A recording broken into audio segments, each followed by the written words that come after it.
E eu quero chamar aqui no palco para a gente conversar um pouquinho o grande César Taurion. Boa noite, César. Olá, Wagner. Boa noite a você e a todos.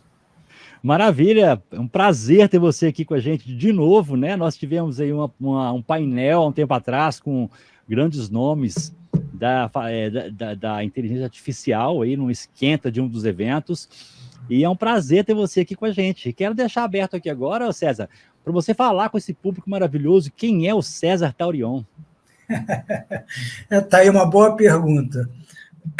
Eu não vou contar uma longa história, não, porque senão vão me perguntar como é que era no tempo dos dinossauros, assim por diante. Eu não me lembro mais dessa época, isso já passou. Mas eu tenho uma carreira já de várias décadas, trabalhei em grandes multinacionais, trabalhei na consultoria, fui um dos sócios diretores da antiga Price Waterhouse, hoje PwC, e por mais de 12 anos, foi aproximadamente 13, eu fui diretor de novas tecnologias da IBM. Quando saí do mundo corporativo, eu mergulhei em algumas iniciativas que são sinérgicas entre si. A participação no conselho de inovação de muitas empresas, a atividade acadêmica, professor de MBA, da Dom Cabral, da PUC e assim por diante, palestra e advisor em algumas iniciativas. E principalmente sobre o tema de hoje, inteligência artificial, é um tema que eu me dedico já há bastante tempo. O meu primeiro projeto foi no final da década de 80, quando a tecnologia topo de arte, da arte, né? Era o que nós chamávamos de expert systems, sistemas especialistas. Nós não tínhamos capacidade computacional nem volume de dados para fazer treinamentos para sistemas baseados em machine learning. Já existiam algoritmos de machine learning, mas era inviável, você conseguia colocar apenas uma camada de uma rede neural, então o resultado era frágil. E o sistema especialista, no fundo, era uma grande árvore de decisão. Você tinha uma base de conhecimento e você tinha a aplicação das regras em cima da base de conhecimento. E o sistema acabou funcionando, ele emulava o processo de tomada de decisão de um analista de crédito. Foi uma experiência muito legal. Vimos ali o que era possível, não possível fazer, o que realmente não dava certo. E a partir daí eu comecei a me envolver mais. E ao longo de todas essas décadas, entre projetos, direto ou indiretamente, que eu me engajei, deve ter aí uns 15 projetos. Então, eu diria que é um tema extremamente apaixonante. Eu olho muito isso com atenção. Eu me considero um técnico ceticista, né? Porque você tem aquele técnico otimista, a tecnologia. Eu olho bastante com atenção a tecnologia, sou entusiasta, né? Você vê, tem mais de 30 ou 40 anos trabalhando com ela, mas, por outro lado, eu procuro ser bem realista. O que é possível, o que não é possível, quais são as potencialidades e, principalmente, as limitações. Eu entendo que conhecer as limitações nos permite tomar decisões muito mais assertivas. E quando você está, digamos, envolvido emocionalmente com a tecnologia, uau, ela é do cacete, você acaba superestimando o potencial dela. E nem sempre suas decisões são as mais racionais. E eu procuro realmente ser o técnico ceticista. Deixa eu ver se isso funciona, deixa eu ver quais são os possíveis efeitos colaterais, e deixa eu ver até onde ela pode ir, e até principalmente onde ela não vai. Fantástico, César, maravilha. Vamos lá aqui, né? O pessoal já tá curioso aqui para saber o nosso bate-papo de hoje, mas antes de começar, né? Eu gostaria de que você fizesse uma explanação geral para que o público entenda melhor o que é a inteligência artificial, além do que eles são acostumados a ver no dia a dia, né? A IA é algo muito mais amplo e não se resume apenas na IA generativa, que é o que a gente tem visto aí no mercado, que é o que mais se parece para as pessoas. Poderia falar para a gente um pouquinho, então, sobre esse ecossistema da inteligência artificial e como ele é composto? Bom, a inteligência artificial é basicamente matemática, né? A gente tem uma tendência a antropomorfizar, achar que a máquina é inteligente. Não, não é inteligente. É um conjunto de fórmulas matemáticas que são que fazem algum processamento interessante. pode ser um reconhecimento de imagem, pode ser gerar um texto, gerar uma imagem, assim por diante. E é curioso porque a inteligência artificial, ou o que se chama inteligência artificial, está aí há muito tempo. O termo apareceu pela primeira vez em 1956. 56, olha lá o tempo. A primeira, digamos, experiência do que nós chamamos aprendizado de máquina foi em 1959, uma máquina bem limitada naquela época. Mas as expectativas já eram grandes. Em torno de 1960 e poucos, as previsões é que talvez no máximo 10, 15 anos, teríamos sistemas capazes de substituir o ser humano. Ou seja, lá para 75, 80, isso seria factível. Até hoje a gente não conseguiu, né? Então sempre houve muita expectativa em relação a IA. Mas a gente tem altos e baixos, ou seja, tem momentos de muita euforia, momentos de frustração, e hoje há uma euforia muito grande sobre IA generativa, e muita gente acabou se envolvendo com a IA agora, né? E não se recorda, ou talvez nem tenha um conhecimento de que já vem muito tempo essa tecnologia. Ela vem evoluindo, vem mudando e assim por diante. Então, para simplificar, imaginemos que a inteligência artificial é uma grande bola. E ali você tem diversas técnicas do que nós chamamos de inteligência artificial. Lá dentro dessa grande bola, você tem uma bola menor, que é o que nós chamamos machine learning, aprendizado de máquina. É menor do que a inteligência artificial, como um todo. Por exemplo, os expert systems, onde eu comecei a trabalhar, não é machine learning, é um sistema fora do que a gente chama de machine learning. Dentro do machine learning, você tem uma bola menor ainda, que é chamado deep learning, que é o aprendizado profundo ou redes neurais. São sistemas que usam rede neural como sua inspiração. Dentro das redes neurais, ou do deep learning, você tem vários subconjuntos. Um subconjunto é chamado de IA generativa, que é um subconjunto de deep learning, que é um subconjunto de machine learning, que é um subconjunto de inteligência artificial. Dentro da IA generativa, você tem várias técnicas. Você tem técnicas que se tornaram muito comuns em torno de 2015, por aí, que é as redes GAN, Generative Adversarial Network, que geravam imagens, geravam textos, né, como a gente vê hoje. E, mais ou menos em 2017, foi publicado um paper chamado Attention is All You Need, que propôs um algoritmo chamado Transformer, que foi usado pela OpenAI como base para o GPT. GPT é Generate Pre-trained Transformer. E foi usado como aplicação para todo mundo utilizar, que é o ChatGPT. Então, o modelo Transformer, que a gente usa no ChatGPT, para dar um exemplo, se a gente disser que é um sistema que usa IA, sim, é verdade, né? IA generativa é IA? É. Agora, IA é IA generativa? Não. Você tem muita coisa que não é IA generativa. Então, reduzir essa grande bola, uma bola pequena, que é a IA generativa, é esquecer o que existe hoje. Se nós pegarmos o mundo, nós devemos ter, em termos de aplicação de IA, 99% de aplicações que não usam IA generativa funcionando. Então, a grande parte dos sistemas que a gente tem aí no nosso dia a dia, que já estão em operação, algoritmo de recomendação da Amazon, Netflix, Spotify, por exemplo, de comércio eletrônico, sistema de detecção de fraudes, sistemas antifraude, anti-spam, reconhecimento facial para, por exemplo, identificação de pessoas de uma foto, reconhecimento quem é aquela pessoa, em sistema de segurança. Você pega aí, por exemplo, sistemas de manutenção preditiva, sistemas na área médica, reconhecimento de imagens, câncer de mama, câncer de pulmão, eventual predição de um ataque cardíaco. Tudo isso, de alguma forma, já existe, em maior ou menor grau de maturidade, não tem nada a ver com a IA generativa. Só que estava debaixo de camadas e camadas de software, a gente nem percebia. Eu vou comprar um sistema de detecção de fraude. Mas tem IA, só que a gente não reconhecia. Quando surgiu o ChatGPT, ele trouxe não uma revolução tecnológica, porque essas técnicas já existiam.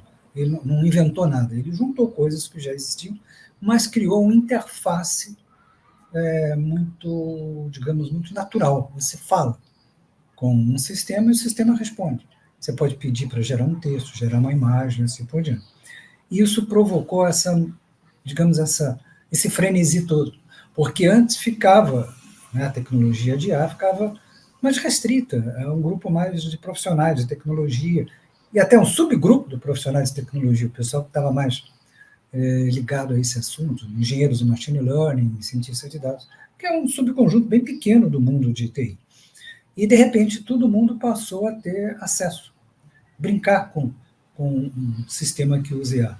Então, foi como se, de um dia para o outro, a sociedade tivesse ido dormir na Idade Média e acordado na Era Espacial. Foi um choque, foi um efeito uau, que coisa maravilhosa. E aí todo mundo começou a falar. Gerou-se esse frenesi todo, mas essas coisas não são, eu diria assim, nenhuma novidade. Essas coisas estão acontecendo ao longo de décadas, e muitas coisas interessantes aconteceram ao longo dessas décadas. Inclusive, em 2018, quando nós começamos nesse mundo dos eventos online, com o primeiro ConaGP, já tinha um profissional que, inclusive, estava com você na banca, que é o Jefferson Ferreira, se não me engano, o sobrenome dele é Ferreira, Jefferson Barbosa, e ele trouxe naquela época um tema falando sobre a inteligência artificial no universo da gestão de projetos, né? E foi uma coisa bem inovadora na época, muitas pessoas ficaram muito curiosas e tudo mais. Então, assim, não é um tema, como você disse, atual, né? Mas aí, seguinte, vamos aí para um pouco do seu conhecimento, né, na sua experiência. Vamos lá. Quais são os principais erros que as empresas atualmente estão cometendo para tentar implementar a inteligência artificial sem uma estratégia clara? A palavra-chave é essa que se usou, sem uma estratégia clara. Eu vou colocar IA porque eu acho legal, porque todo mundo está fazendo, nós estamos atrasados, porque se eu não estiver seguindo o que todo mundo faz, eu vou ser visto como uma empresa obsoleta, eu tenho que ser uma empresa cool, moderna. Né? Então, o primeiro passo, e fundamental, o que você quer fazer com a inteligência artificial precisa ser feito via inteligência artificial, ou seja, ter um caso concreto, um objetivo de negócio, e é tangível isso, porque a inteligência artificial é um sistema probabilístico, ele não é determinístico, ou seja, não dá uma resposta exata, é sempre probabilidade. E sendo probabilidade, você tem uma margem de incerteza, que pode ser maior ou menor, dependendo de como você treinou o algoritmo, de como é que ele está ajustado. Então, você tem um risco. Então, se você precisar de respostas exatas, esquece inteligência artificial, ele é probabilístico. Mas se precisar de soluções que são probabilísticas, como, por exemplo, detectar uma possível possibilidade de defeito no equipamento, manutenção preditiva, uma possível tentativa de fraude, não é uma garantia que seja uma fraude, uma possível tentativa de fraude, e você toma as medidas preventivas para isso, aí, nesse caso, a inteligência artificial é muito importante. Então, o primeiro caso é um claro objetivo de negócio, quer dizer, esse objetivo está alinhado com a estratégia, tem resultado tangível a ser mensurado, eu consegui resultado concreto ou não. Se eu não tornar o processo, a atividade que eu esteja fazendo mais eficiente, ou mais barato, ou mais ágil, ou criar um novo produto, e aí IA é fundamental nisso, não tem sentido usar IA. O outro ponto é, legal, esse caso faz sentido, me parece muito interessante, mas eu tenho os dados? Pode ser que não tenha os dados necessários. E aí, se você não tiver os dados, você não vai conseguir realmente nenhum resultado adequado. Quando eu falo dados têm um volume suficiente para você treinar o modelo, você tem uma variedade para evitar que ele já seja treinado de forma enviesada, você pega apenas um conjunto de clientes de uma determinada característica, você vai fazer com que o sistema só responda a essa característica. Então, tem que ter essa variedade e tem que ser dados com boa veracidade, quer dizer, o grau digamos assim, de garantia que o dado é correto tem que ser muito alto. Se tiver dados realmente incorretos, o sistema vai ser treinado com uma forma inadequada. Então, isso é essencial. E depois que você colocar ele em produção, esse é um ponto que pouca gente presta atenção, até porque a grande maioria das iniciativas ainda está na fase de experimentação, que tem um custo. Ou seja, manter um sistema ou um modelo de inteligência artificial no dia a dia custa dinheiro. Você tem que estar constantemente ajustando o modelo. O modelo, muitas vezes, ele começa a dar respostas menos assertivas porque os dados de entrada passaram a ser diferentes, por alguma razão, em relação ao que ele foi treinado, ao que ele sabe responder adequadamente.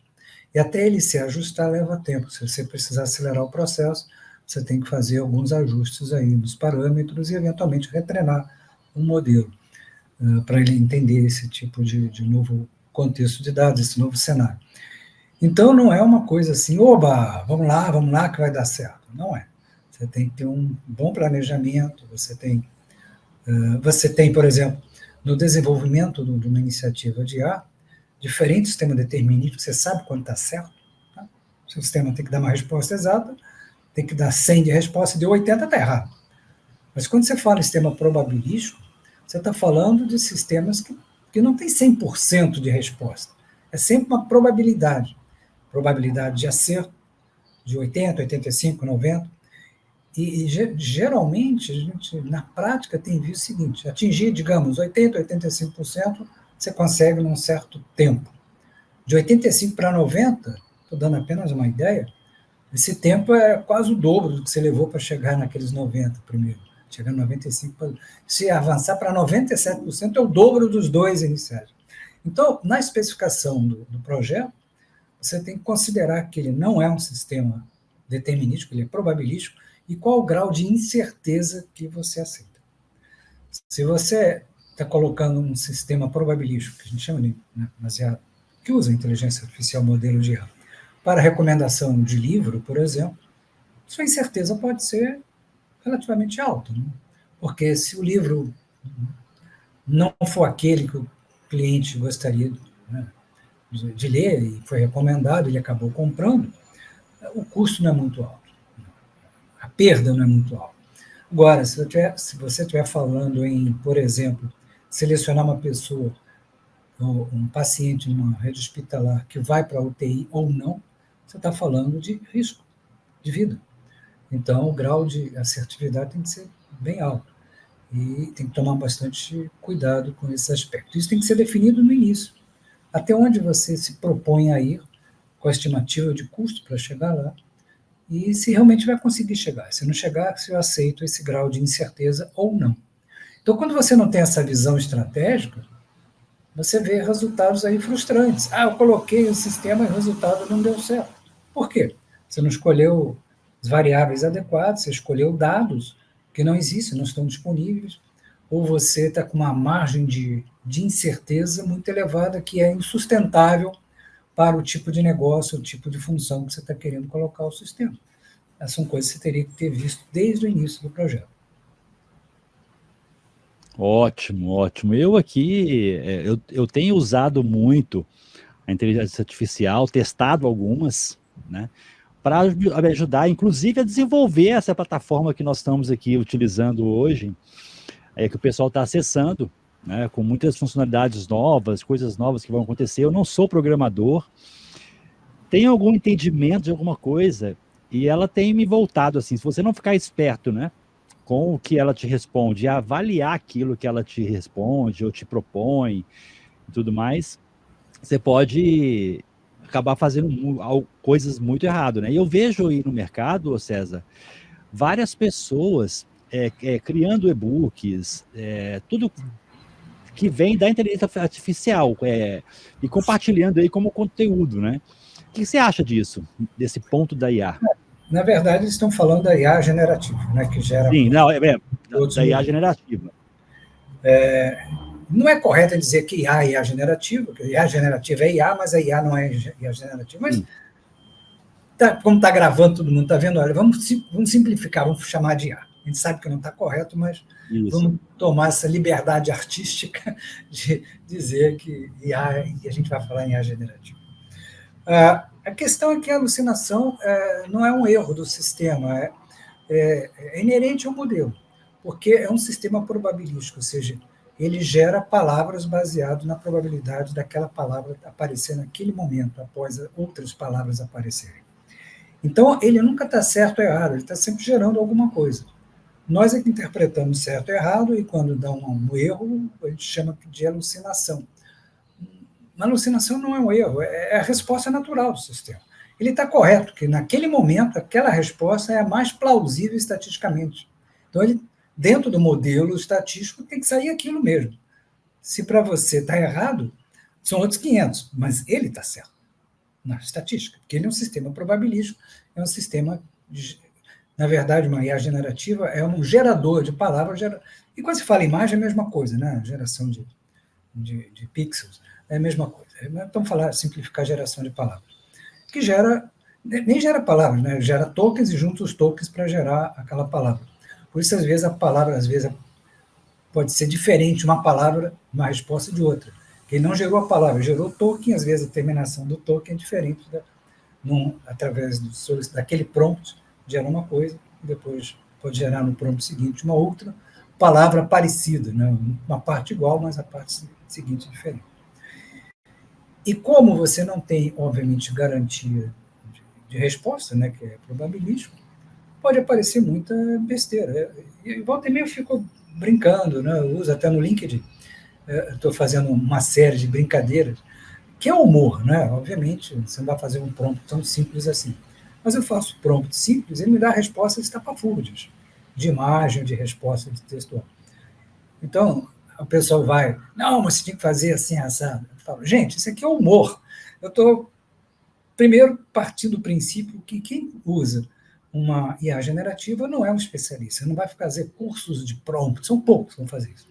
Então, a maioria vai fazer uma coisa muito simples, como está fazendo com o Google. Me dê uma coisa assim assada e vai vir uma resposta. Não vou fazer uma técnica RAG, essas coisas, não vou fazer isso. Então, estou representando a maioria da população. E vem coisas muito engraçadas, às vezes. Coisas completamente estapafúrdias. Quando você muda o prompt, a coisa vem certa. Essa é uma outra questão. O sistema nunca dá a mesma resposta sempre. Vamos supor que ele acerta a mesma pergunta 9 vezes. 9 em 10 ele acerta. Mas a mesma pergunta ele pode errar. É a mesma pergunta, só que às vezes ele erra. Da maneira até como você fez a pergunta. Então, sabedor disso, você tem que ser cauteloso. Não posso confiar num negócio desse. Outro dia, numa dessas brincadeiras, eu coloquei quem é César Taurion. Claro que minha relevância estatística dentro desse mundo de dados que tem na internet, que ele usou como treinamento, é 0,00 lá embaixo. Mas ele me deu uma resposta assim, fluente, né? Tipo convincente. César Taurion é isso, aquilo, tem experiência, expertise, inteligência artificial, não sei o quê, e publicou 6 livros, dos quais, que ele falou que eu publiquei, 3 eu não tinha escrito. 3 livros. Como eu conheço a mim mesmo, eu falo, pô, isso é alucinação. Eu sabia que eu não tinha publicado. Agora, imaginem que eu esteja fazendo um texto sobre um assunto que eu não conheço. Você chega e diz, olha, me escreve um texto, bem hipotético, né? Isso seria uma loucura. Mas me escreve um texto aí legal sobre física nuclear, ou um mini-book sobre física nuclear. Como você falou, muita gente faz esse tipo de coisa. Está escrevendo um conto, se tiver erro lá dentro, né? A França e associando Amsterdã com a França. Você vê que é um erro, você acha engraçado, mas não causa dano nenhum. Mas você está fazendo um e-book para estudantes de física e você escreve um e-book focado em física nuclear e tem um monte de erro. Como você não conhece o assunto, você vai achar, pô, tá legal, olha só, ele dá referências e tudo. Mas você publica. Aí vai descobrir que tem um monte de coisa errada, que tem livro que não existe, o autor de um livro é outro, e assim por diante. Isso é real. É erro do sistema? Não. É que, estatisticamente, naquele momento, aquele conjunto de palavras é o mais plausível, probabilisticamente, e ele gerou isso. Então, o cuidado que a gente tem que ter, se eu quero escrever uma historinha infantil, só dá uma olhada para ver se não sai nenhuma coisa meio estranha, mas não tem muito risco. Agora, se eu estou preparando um livro didático sobre um assunto que eu não conheço, aí eu teria que tomar muito cuidado para evitar Avaliar bem, né? jogar pedra, né? Porque os profissionais da área vão dizer, pô, que absurdo que esse cara falou. E profissionalmente você não quer passar por isso. Não, excelente. Então vamos lá agora, falando agora da IA mesmo, da inteligência artificial. Você poderia compartilhar com a gente, o César, algum case prático de iniciativa de IA que não deu certo? O que foi feito de errado? Quais foram as lições aprendidas? Tá, tem vários casos, né? Eu acho que para cada projeto deu certo, tem muita luta para ele dar certo. Não é assim, vamos embora e vai em frente, não. Tem idas e vindas até finalmente dar certo. E tem muitos que deram errado. Quer dizer, para cada que deu certo, apesar de muita luta, deu certo, deve ter 7, 8 ou 9 que deram errado. Só que ninguém divulga isso, né? Ninguém vai dizer, errei aqui, olha que besteira eu fiz. Mas vamos pegar 2. E a causa, muitas vezes, nesses 2, por exemplo, foram ausência de dados. Uma grande empresa, setor agrícola, fabricante de produtos agrícolas. A ideia era extremamente sensata. Eu tenho, digamos, máquinas que estão no campo, nas fazendas, fazendo colheita da soja, e dá um defeito. Quando dá um defeito, ele tem sensores que medem a temperatura do motor, como é que está a pressão do óleo, um monte de sensores. Mas o técnico tem que se deslocar para a fazenda, geralmente o técnico está numa cidade maior, digamos, está em Goiânia e a fazenda está a 500 quilômetros de Goiânia, então às vezes vai num aviãozinho, na pista da fazenda, onde ele tem que pousar, aí vai lá onde está a máquina, às vezes a alguns quilômetros de distância, né, fazendas muito grandes, aí conserta a máquina. Isso leva tempo. E uma máquina parada no tempo da colheita dá um prejuízo muito grande. E a ideia era, já que eu tenho sensores, por que não avaliar e correlacionar diversas variáveis e fazer uma previsão da possível chance de ter uma falha, ou seja, manutenção preditiva. Se a temperatura for essa, passar desse limite, mais a umidade foi essa, mais não sei o que, mais aquilo, correlacionando, existe 85% de chance de um equipamento ali dentro da máquina parar. Então, havendo essa informação, o técnico pode se antecipar e ir lá fazer digamos, a substituição de determinada peça que geralmente dá defeito diante desse contexto. Novamente, não é 100%, mas pelo menos pode incorrer no risco, mas está evitando a parada na colheita. Então, a ideia fantástica vai trazer um resultado muito bom.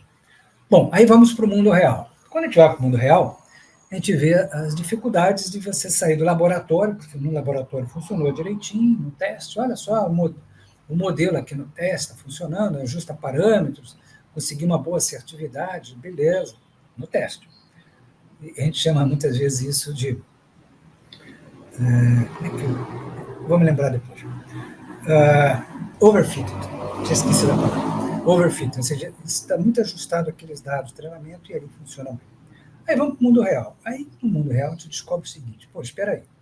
Nós temos diversas gerações das máquinas funcionando nas fazendas, nas diversas fazendas. Você não troca de máquina como troca de carro, né? Uma máquina de colheita é muito cara. Então, eu teria que coletar dados de sensores diferentes, que as gerações usam sensores diferentes, algumas têm mais dados, são gerados do que outras, e mesmo quando o dado é o mesmo, às vezes os formatos são diferentes. Então, houve um grande trabalho de higienizar os dados, ajustar, compatibilizar para você ter resultados adequados. E aí surgiu o segundo problema. Como não havia um processo de governança de dados, esses dados eram capturados e levados não para o data center, mas para alguns servidores espalhados nas próprias filiais. Muitas filiais não armazenavam esse dado por um período razoável de tempo, às vezes eliminavam depois de 2, 3 meses. Então você não tinha um volume adequado de dados para treinar adequadamente o sistema. Então nós tivemos que acabar ficando com um subconjunto de dados que estavam disponíveis, que conseguia validar e fazer manutenção preditiva com uma razoável assertividade para determinada geração de equipamentos. As outras gerações não. Então, aquela expectativa de ganho que se esperava não foi alcançado porque eu não conseguia trabalhar em outras gerações. E as máquinas mais antigas que davam mais problemas. Então, o sistema funcionou, mas não trouxe aquele resultado, porque nas máquinas mais novas, a chance de erro é menor do que nas mais antigas. Eu não tinha os dados corretos das máquinas mais antigas. Então, não vou dizer que foi um sucesso. Né? Pode ser um fracasso? Razoavelmente, sim. O outro, também, ligado à área aeronáutica, né? Rebocadores, descobrir qual seria qual rebocador ia atender um determinado navio, coisa nesse sentido, na gestão de portos. E fez todo um modelo, e esse modelo levava em consideração diversas variáveis extremamente importantes. Por exemplo, a maré, a velocidade do vento e a direção do vento. São coisas que de algum... A velocidade da corrente, às vezes você tem uma corrente dentro do porto, no porto você faz uma dragagem, então ali às vezes passa a água com mais velocidade que em outros aspectos, né, de outros lados do porto. E aí, diversas variáveis, temperatura do ar, umidade, chuva, etc, etc, etc. Na hora depois de desenhado o modelo, o que aconteceu? Diversas desses dados, dessas variáveis, não podiam ser coletadas em tempo real. Por exemplo, eu não consigo coletar em tempo real, pelo menos naquele momento, a maré. Não consigo coletar a velocidade da corrente, a velocidade, intensidade e direção do vento. Então, não adianta trabalhar com dados históricos. Naquele momento, saber que o vento ontem estava a 5 km por hora direção nordeste, hoje pode estar diferente, pode estar 8 km. E pode ser que hoje a maré esteja alguns centímetros a mais. Pode ser que a velocidade da corrente esteja alguns quilômetros a mais. Quer dizer, eu não poderia navegar hoje 100% baseado nos dados de ontem ou da semana passada, ou de uma média histórica. Eu preciso de dados em tempo real. E aí acabou-se chegando à conclusão que, como a maioria das variáveis eram importantes e não se conseguia, vamos fazer um modelo com meia dúzia. Mas essa meia dúzia, o prático, o piloto, o comandante do rebocador, conseguia correlacionar e tinha muita experiência, tinha intuição. Então, ele era muito mais eficaz que qualquer modelo com esse conjunto restrito de variáveis. Então, vamos desistir, porque, não vai. Para fazer com esse subconjunto, deixa ele fazer isso, que ele faz muito melhor. Você não vai ajudar, vai atrapalhar ele.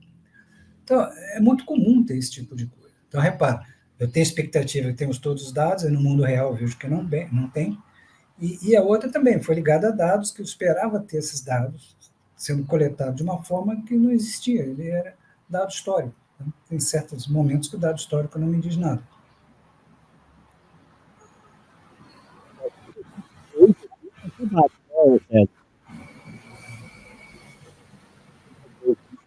Alô? Tá falhando um pouquinho agora, não ouvi. Tá me ouvindo? Tá me ouvindo? Agora sim. Tá. Se for falar de case aqui, vamos ficar a noite toda, porque tem muita coisa tem. trazer, né? Tem outros da área médica também, tem outras coisas interessantes. Todas as áreas, né? Uhum. E outra coisa, assim, a sua experiência, algum momento específico, ou o que pode saber acontecer, né? Em que momento o uso da inteligência artificial acaba sendo superestimado, tá? Gerando expectativas irreais sobre os seus resultados. Qual a sua visão sobre isso? Nós estamos vivenciando esse momento, o hype da IA generativa. A IA generativa tem uma limitação, uma capacidade, uma tecnologia que faz isso, e a gente está querendo que ele vá fazer coisas muito acima. Não dá. Ele é muito bom em fluência, mas não em acurácia. Um sistema Large Language Model, que são basicamente o que hoje que são sistemas baseados em IA generativa que a gente usa, né? Eles são otimizados para serem fluentes, eles interagem com você como se fosse uma pessoa, mas não são otimizados para acurácia, ou seja, o resultado que ele dá pode estar certo ou errado para a gente. partindo sempre do pressuposto que o sistema probabilístico ele não tem noção do que você está perguntando, ele não compreende. Ele reconhece as palavras, transforma em tokens, mas não sabe o significado daquilo. E quando ele responde probabilisticamente um conjunto de palavras, mas ele não sabe o significado que ele está escrevendo. Então, se ele está produzindo uma poesia ou está produzindo uma receita, ele não tem a mínima ideia qual a diferença entre um e outro, ele não tem essa percepção, compreensão, ele não tem a compreensão que nós temos. Ele simplesmente gera texto. Então, partindo desse pressuposto, que é o sistema probabilístico, que a resposta sempre é a mais plausível estatisticamente, eu estou querendo que ele faça coisas absolutamente acima da capacidade, eu tenho que tomar um cuidado. Nós estamos nesse momento no hype. Lembrando que, por exemplo, o Transformer foi um modelo, um algoritmo, na verdade, um algoritmo criado para melhorar a tradução do Google Translate. Esse foi o objetivo. Então, era pegar textos e pegar aquele conjunto de textos e traduzir numa outra língua, gerando uma tradução mais adequada. Então, ele é muito bom em gerar texto, mas você começa a questionar muita coisa, aquela ideia de, vamos pegar a internet toda e ele vai responder qualquer coisa. Foi a ideia inicial do ChatGPT. É real, porque, primeiro, a internet tem coisa certa e coisa errada. Então, você não sabe de onde você está tirando essas coisas. Ele nem diz, tirei daqui, eu tirei dali. Então, hoje nós estamos com uma expectativa super, hiper irrealista em relação ao potencial da IA generativa. Aí nós estamos vivenciando esse momento, acreditando que ela faz 1000 coisas e ela faz bem 10 coisas. As outras 990 não faz, vão fazer com outros modelos. Mas fica todo mundo, IA generativa, IA generativa, IA generativa, e aí você fica com um prego, com um descampo, com um martelo, como ferramenta, aí fica batendo tudo quanto é canto. Vai bater na vidraça, vai quebrar a vidraça. Então, o martelo pode ser muito bom para mim, marceneiro, eu vou usar martelo quase sempre. Tem outros equipamentos ali, outros, meu kit de ferramentas, tem outras coisas, mas eu vou usar muito martelo. Agora, se eu sou um vidraceiro, não sei se eu vou usar o martelo, provavelmente não, porque qualquer coisa que eu mexa vai danificar o meu trabalho, né? Eu trabalho com vidro, vidraça, cristal, o que seja. Então, não é uma ferramenta que é aplicada a todos os lugares. Para o marceneiro pode ser útil, mas para o vidraceiro, não. Então, é esse cuidado que a gente tem que ter. E hoje não, estou imaginando que é a ferramenta que resolve todos os problemas do mundo, vai substituir as pessoas nos trabalhos, e a gente descobre na prática que não. Então, eu acredito que estamos começando a ver um pouco mais de sensatez, vai haver uma certa frustração, porque não que a tecnologia não faça o que ela se pretende a fazer, ela se propõe a fazer, é que nós estamos exigindo muito dela. E nós vamos nos frustrar, não por culpa da tecnologia, porque nós estamos exigindo demais dela. E aí vamos aprender aonde aplicar.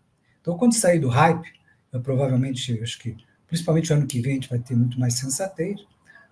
Meados do ano que vem, para 2026, a gente vai começar a ver aplicações mais significativas com IA generativa. Não esse blá, blá, blá que a gente vê hoje, que não tem nenhuma vantagem competitiva sustentável usando o que a gente tem. A gente melhora a produtividade individual, um assistente, tudo, mas a gente não muda o processo, a gente não muda a organização por causa disso. Entendi. Então vai ter muita mudança aí no próximo ano, né? Então, nos próximos, né? Não dá para garantir que vai ser no próximo, mas eu acho até porque a sensatez não acontece para todo mundo ao mesmo tempo. Né? Você tem hoje gente mais sensata e você tem gente muito empolgada ainda. Então, até atingir aquela curva, né, do Pareto, né, ficar a maioria ali mais sensata, vai levar algum tempo. Tá? Mas eu acredito que já está começando a dar sinais de maturidade no mercado como um todo. Que ótimo, César. Ô, César, tem uma pergunta aqui do Breno Ferreira. Maravilha, muito obrigado pela pergunta, Breno. Professor, levando em consideração as pesquisas acadêmicas de doutorados que estão na fronteira do conhecimento, até que ponto o uso da IA pode comprometer a precisão da pesquisa e até transgredir a ética? Como orienta esse uso consciente? Essa é uma pergunta extremamente importante. Primeiro, a IA, vamos pegar a IA generativa, como está todo mundo falando, ela só dá respostas, pode ser até, entre aspas, criativa, dentro daquele universo que ela aprendeu. Então, criar coisas novas, coisa que ela não aprendeu, não, ela faz correlações diferentes. Por exemplo, se eu ler 1 milhão de livros, talvez eu consiga correlacionar coisas e ter algumas ideias bem interessantes. Mas eu não posso ter ideias sobre livros que eu não li. A mesma coisa a IA. O que ela leu, ela pode fazer ideias interessantes que eu ficaria surpreso, porque eu não li esses livros, mas ela vai conseguir correlacionar. Mas livros que eu não li, que ela também não leu, ela jamais vai poder falar alguma coisa sobre. Então, quando você está na fronteira do conhecimento, muitas coisas talvez não estejam bem escritas, talvez nem existam. A IA não vai poder te ajudar, mas nas tarefas mais trabalhosas e talvez mais mundanas, ela te ajuda. Você está fazendo um texto, você tem muita coisa padrão que você tem que escrever, então, coisas básicas. Então, a IA ajuda nesse contexto. Mas você, em termos éticos, tem que deixar claro que quem está te ajudando no processo é uma ferramenta de inteligência artificial. Agora, você tem que tomar cuidado, porque saindo do conteúdo básico, porque quando você escreve uma tese, um trabalho de doutorado, tem as palavras comuns, bom dia, né, simplificando, e tem a sua tese com as coisas, as ideias novas. Ou esse bom dia, tudo bem, uma ferramenta dessa ajuda muito, mas as coisas novas, você pode até pedir a ela para melhorar o texto. Você escreveu, mas tem que dar uma revisada, porque às vezes você não escreve muito bem. Um pesquisador não necessariamente um bom escritor. Então você pode pedir ela para te ajudar nisso, mas não é ela que vai gerar a ideia. O que acontece é que às vezes é uma distorção muito grande do que aparece na mídia. Como a mídia é uma grande propagadora de sensacionalismo, né? E a maioria dos jornalistas não entende de inteligência artificial. Não entende mesmo. E escreve como se entendesse. É quase que um chat GPT falando inteligência artificial, pelo menos que eu vejo na mídia diária. Muitas vezes, ele pega uma notícia, não olha o artigo, vê a manchete, e aí publica lá de uma forma fantasiosa. Por exemplo, na área médica, uma vez apareceu que o sistema tinha identificado uma doença que os médicos não tinham identificado. Na verdade, ele correlacionou muitas variáveis, isso é um ponto muito interessante, correlacionou muitas variáveis, apontou algumas, aí os médicos fizeram uma análise e chegaram à conclusão que aquele resultado era interessante. Mas o diagnóstico foi feito pelos médicos. Mas por quê? Porque nós humanos não conseguimos correlacionar muitas variáveis. Por isso você vê na medicina uma simplificação assim de classificação de doenças. Por exemplo, linfoma tem nível 1, 2, 3, 4, 5. Quando se faz uma brincadeira aqui, a aparência das fezes, tem um gráfico de, acho que é Brown, alguma coisa, que define, de acordo com o formato, cor, mais ou menos o grau de saúde que é do intestino, que é representado nas fezes. Por quê? Você não consegue correlacionar muitas coisas. 4, 5, 6 você consegue. E a máquina, os algoritmos, quando você escreve um algoritmo e transforma num modelo de IA, você pode correlacionar em centenas de variáveis. Então, ele consegue te dar uma resposta bem aprimorada em algumas coisas. Então, ele pode te ajudar muito nesse sentido, né? Algumas coisas que eu quero fazer de experimentação, ver se funciona, mas mesmo experimentação, moléculas, um composto químico, pode ter ideias ali de combinações dentro existentes, e aí eu posso e preciso fazer os testes reais.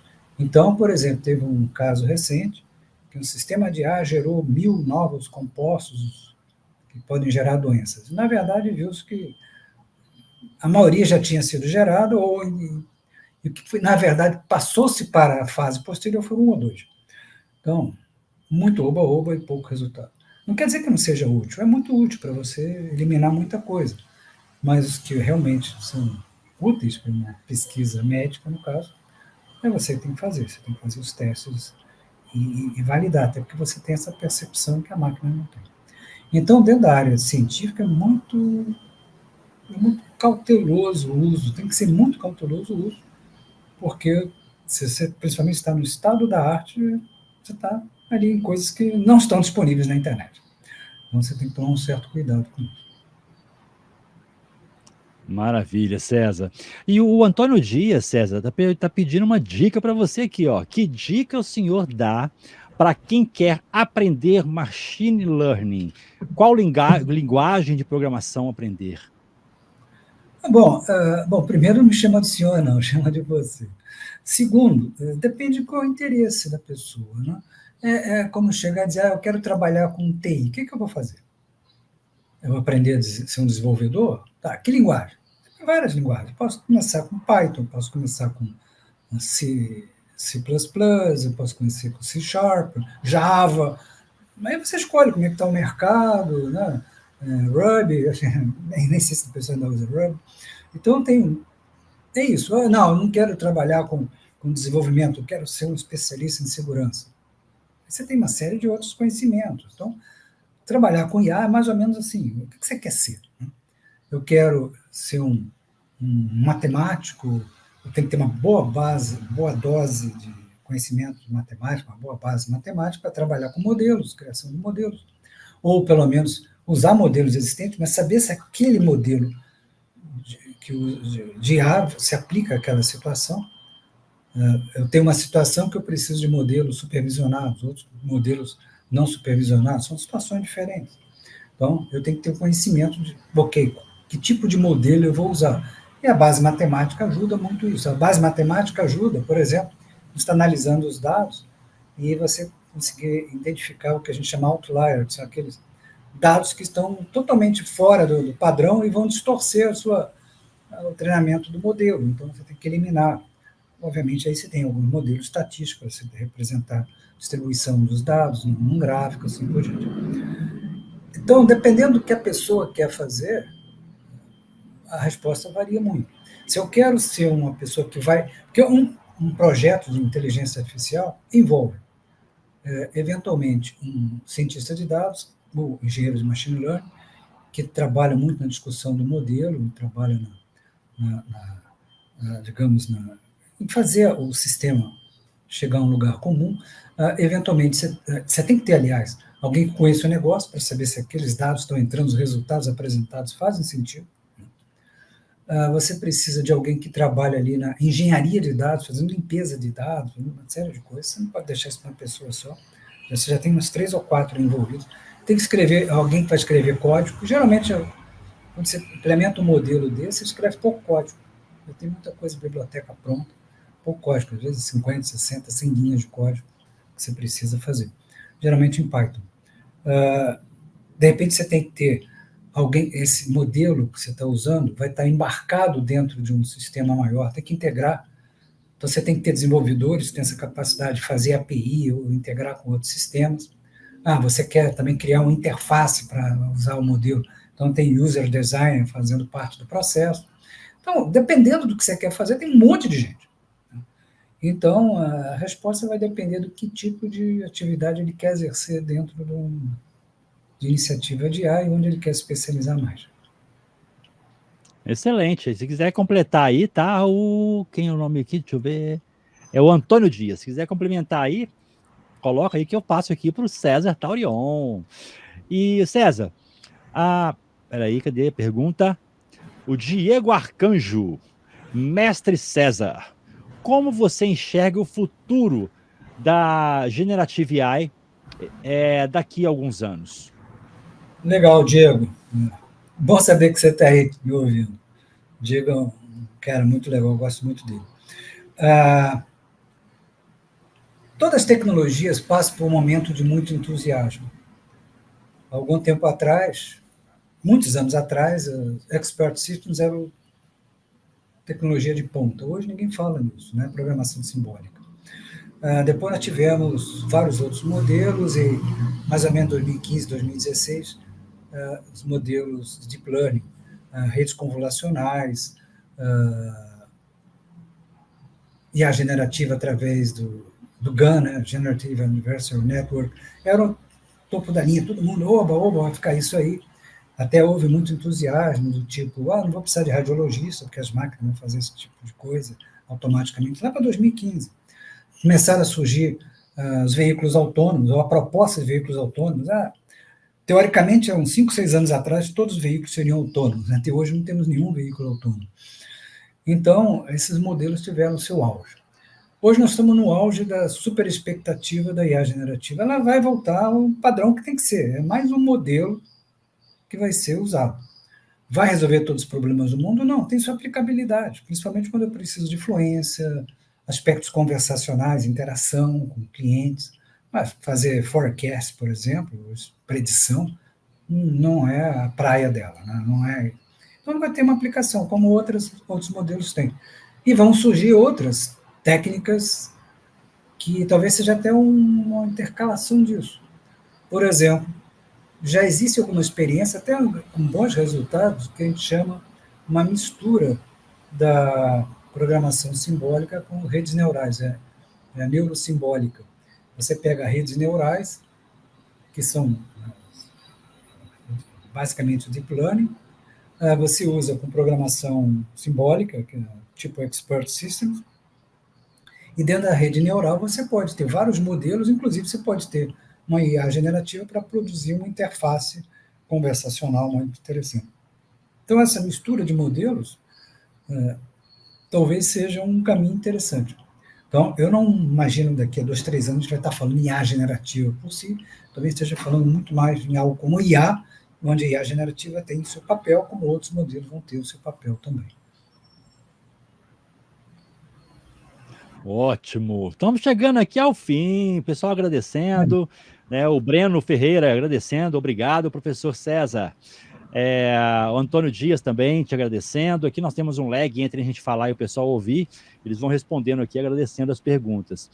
Mas, César, eu queria deixar, para a gente finalizar, a última pergunta aqui, para você falar para a gente, né, um pouquinho assim, quais são as principais considerações éticas e práticas que precisam ser levadas em conta para evitar o uso ineficiente e prejudicial.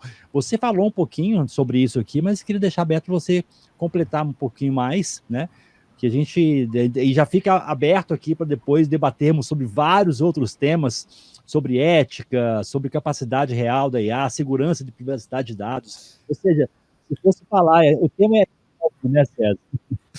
O tema é imenso, vasto, e dá para fazer uma série inteira de podcasts, nunca dedicada a cada ponto disso. Mas vamos pegar a IA generativa hoje, está um uso, digamos assim, até descontrolado, todo mundo querendo fazer tudo com ela. Algumas questões são extremamente importantes, né? Sempre houve, digamos, tentativas de ataque a empresas para obter dados, seja por questão de resgate, né, os famosos ransomware, seja, eu vou lá, criptografa os dados e exige um resgate por isso, e paga-se uma nota por isso, e tem centenas de casos. No Brasil tem centenas de casos, talvez até milhares. Não aparece muito na mídia, porque ninguém vai dizer, eu fui, né, eu tenho meus dados sequestrados, eu paguei resgate. Ninguém quer falar, até porque você fala que pagou resgate, e outro cara vai fazer o mesmo ataque. Então, você não fala nada, porque senão você vai virar alvo. Ele foi atacado e pagou resgate, então vai pagar resgate para mim também. E aí vai. Você tem várias técnicas de fazer isso. Então ninguém fica alardeando isso. Mas, como você tem hoje muita facilidade de gerar qualquer texto, qualquer imagem, seja imagem, falo, fixa, ou vídeo, né? Vídeo, na verdade, é um stream de fotos, né? Você tem uma ocorrência dos chamados deepfakes, que aumentam muito a possibilidade de ataques. Então, as medidas de proteção têm que ser muito bem vistas, né? Muito mais cuidadosamente vistas, porque a área de ataque aumentou. Porque eu posso, por exemplo, vamos supor que seja, digamos, daqui a algum tempo a gente vai ter uma sofisticação razoável que eu posso estar, não eu, mas uma pessoa falando o meu nome aqui, usando a minha voz, porque não é muito difícil, você vê, essas técnicas já são comuns. Por exemplo, geração de áudio a partir de texto já existe há muito tempo, não é novidade. A simulação de voz, também. O último filme, Top Gun 2,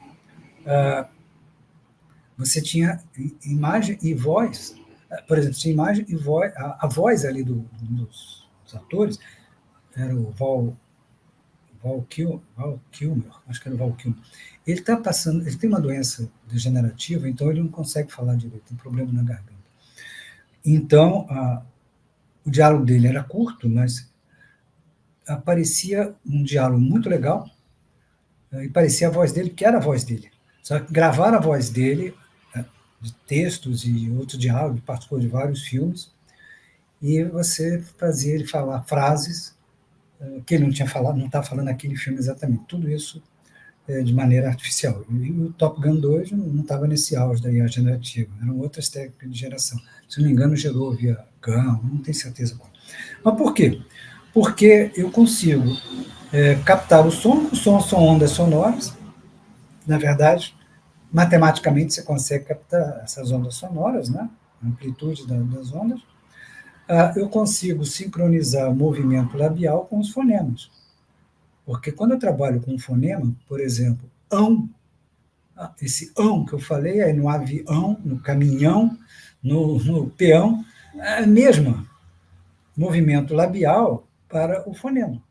Então, se eu combino vários fonemas, eu monto uma palavra e sincronizo com o movimento labial para cada fonema. Você faz o movimento do lábio para o fonema, não para a palavra. A palavra é um conjunto de fonemas. Então, isso facilita muito o processo de simular diálogos falsos.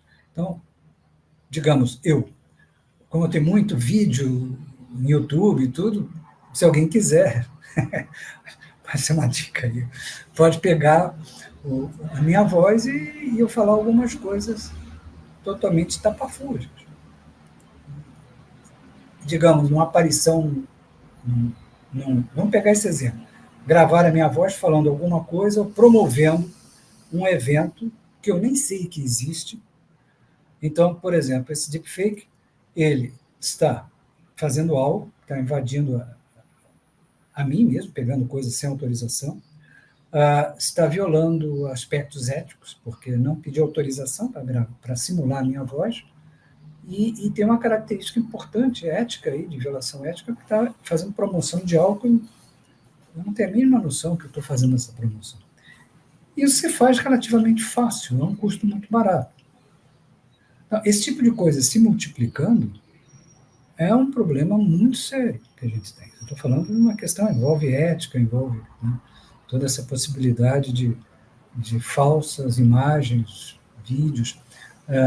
Pode pegar o meu rosto, colocar uma roupa de outra pessoa, junto com outra pessoa que eu não conheço. Fazendo essa combinação, digamos, é um Photoshop turbinado, né? A gente fazia isso com Photoshop, custava um pouco de tempo, mas você conseguia fazer essas coisas falsas. Hoje é muito mais rápido, muito mais fácil.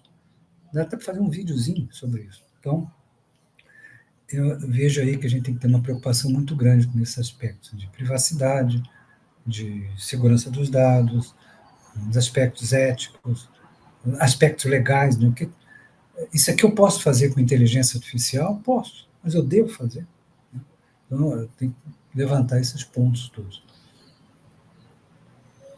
Que ótimo, César. Maravilha, fantástico.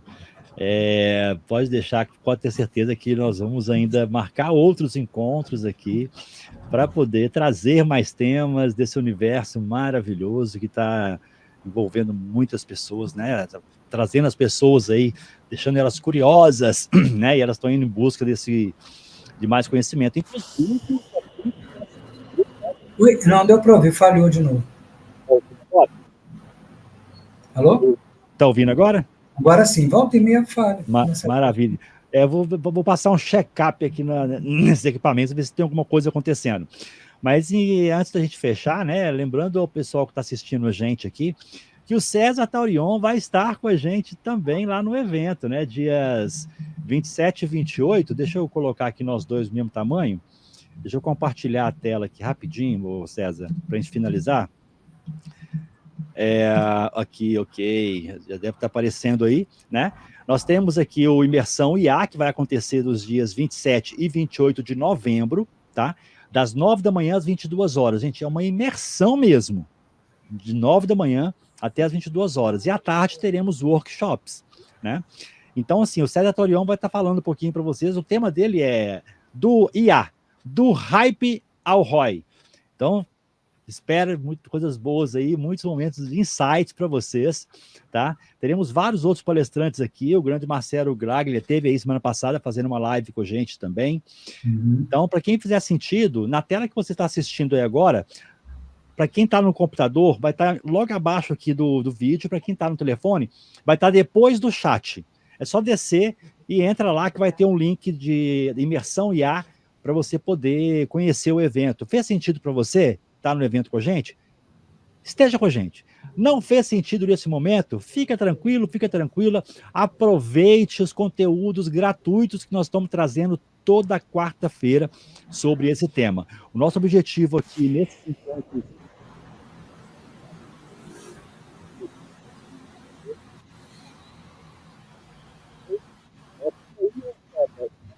Não estou ouvindo, tá falhando, pelo menos para mim. Tá falhando de novo? Para mim, pelo menos, falhou. Eu vou dar uma olhada aqui, ver se pode ser alguma coisa na minha transmissão. Voltou agora normal? Agora voltou normal. Maravilha.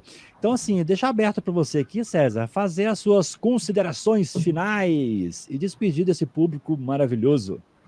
Não, legal. Bom, obrigado aí, Wagner, por esse bate-papo bem agradável.